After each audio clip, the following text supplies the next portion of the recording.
Answer him with his own star splitter! This galaxy is mine!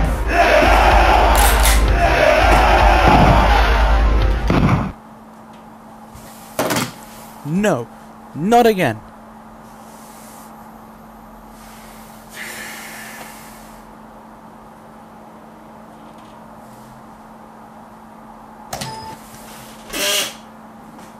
Remember, winners don't do drugs!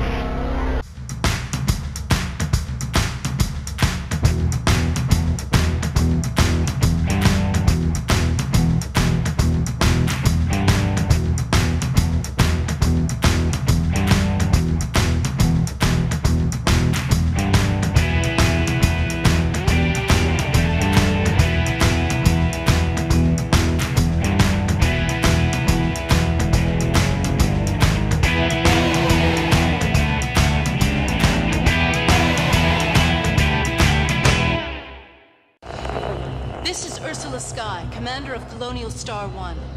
We are under attack. Repeat, under attack.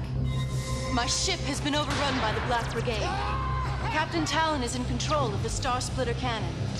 They're beaming colonists aboard the Black Dragon as hostages till the cannon crystals are found.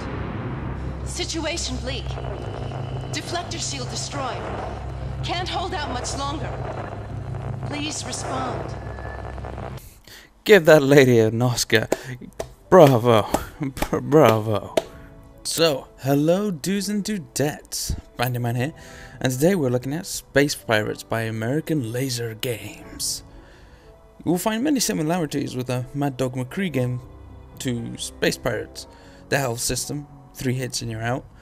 The ability to reload your gun, civilians or colonists, deduct a health point, getting shot, deduct a health point, and so forth.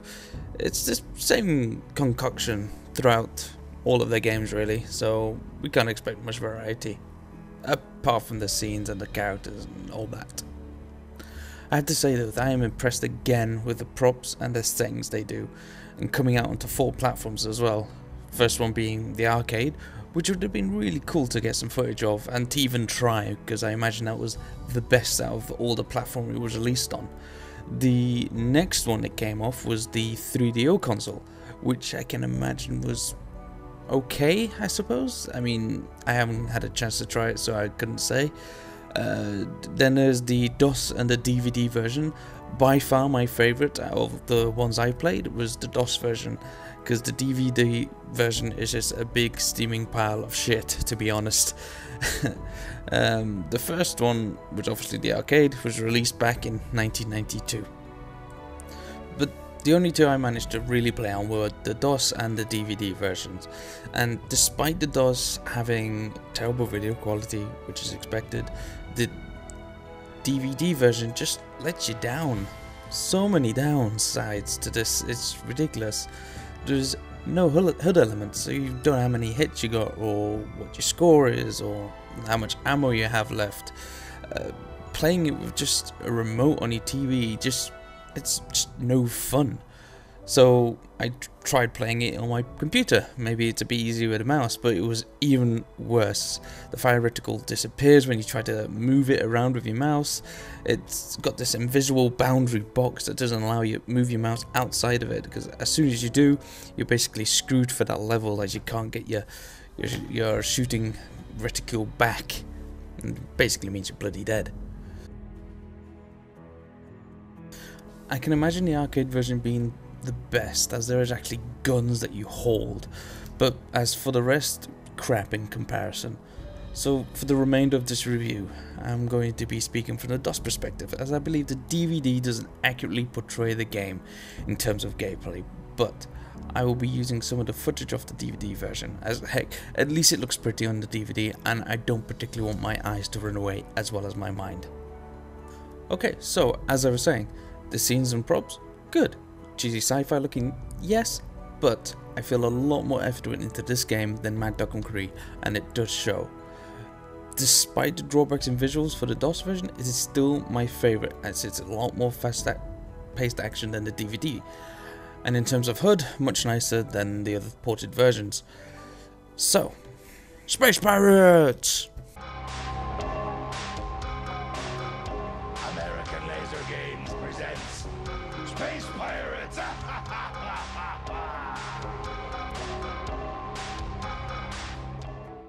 So, as you guessed, the idea of the game is to basically kill the evil space pirate Captain Talon and defeat his Black Brigade crew, who have taken control of the starship Colonial Star 1. The amazing Act 1 intro lets you know all about it. Now, there are essentially 6 areas that need to be completed. The beginning consisting of you boarding the pirate ship somehow and rescuing Ursula Sky and the colonists. You'll also get clues or riddles, some you can barely understand, to allow you to continue on successfully, which is similar in a way to Mad Dog McCree, where they would say don't approach from the front, but I prefer the sci-fi setting.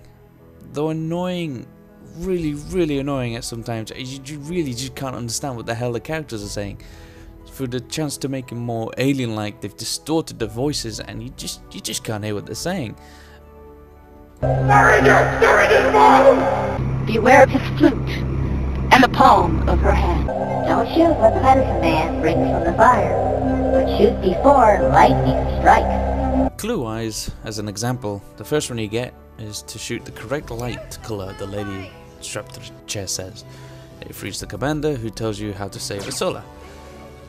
That's you sorted for the game basically. There are colours, there are riddles, do them or die. But essentially it adds to a more immersive gameplay, as it makes the player have to stay on their toes or risk losing a life. Thankfully there is a save feature in the DOS version and a continue feature in the DVD version. I don't know what kind of feature there is in the other one, but otherwise it would be impossible to play the game. As with all American laser games, there are bullshit moments abound. Even when you manage to land a shot just right, if your timing's off only a little bit, then it's a fail, no matter not having a clue as to what the hell you're supposed to be shooting at half the time.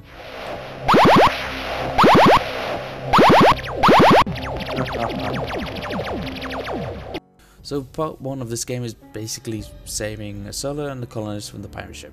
Having done that, I believe the game truly starts, as that was just a taste as to what's to come in the game. And this game feels much longer than the other American games, though that could probably be because I died a lot, or it could be because there's a lot of fillers in this game.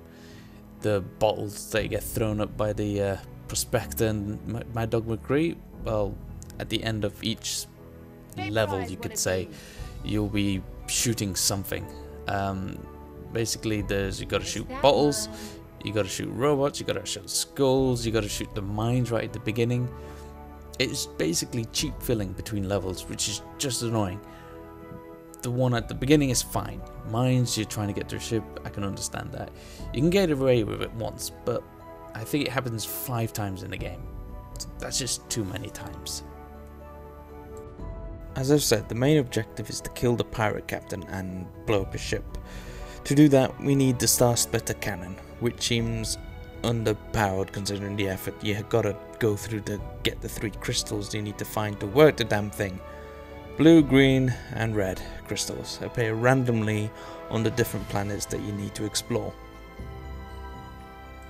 Also, you get a clue before you start searching any of this stuff that you need to put the crystals into the cannon in a certain order.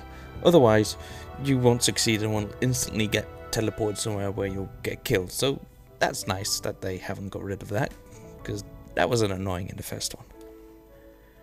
But despite this game's downside basically being ALG bullshit moments and occasional bugs with shooting and the lack of a modern release, this game would be brilliant now, I think. This game is actually good fun and has one of the most coolest boss battles I have played in a long time. I know it's not to scale with other games, but compared to Mad Dog or some of the other ALG games, this one is just really good fun and tense, and I don't know what made it so good for me. I'm gonna put it down to it being the actor and maybe the voice changer. It just made the whole fight scene so damn awesome. Now it's your turn, Ranger!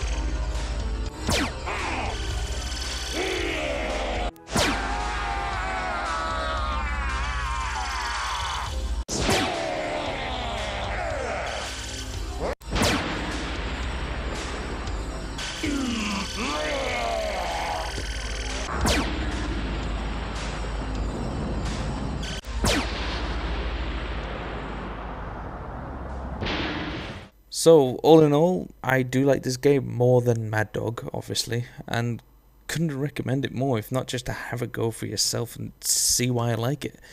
It's just a damn pity they haven't re-released it yet, which I don't know if there will be in the foreseeable future, but I hope they do. And if they do, I will definitely be getting the new copy just so I can try it on a modern system. I'm hoping to do it for PC, but let's be honest, I'll do it for console. Till next time, dudes and dudettes, I've got my eyes on the next target. Next time, Ranger! This is men to leave to U35661 approaching. You've got the Lodestar and Iron Dog Bodine. I've been rolling in the outer for 2 weeks, so I would appreciate... Lodestar, your ejector's too flat. You'll have to burn off 2 VUs or risk relaunch. Sorry, but I don't have enough deuterium to muss up a dandelion. Is that you, Ward? Stand by, Lodestar. Yay!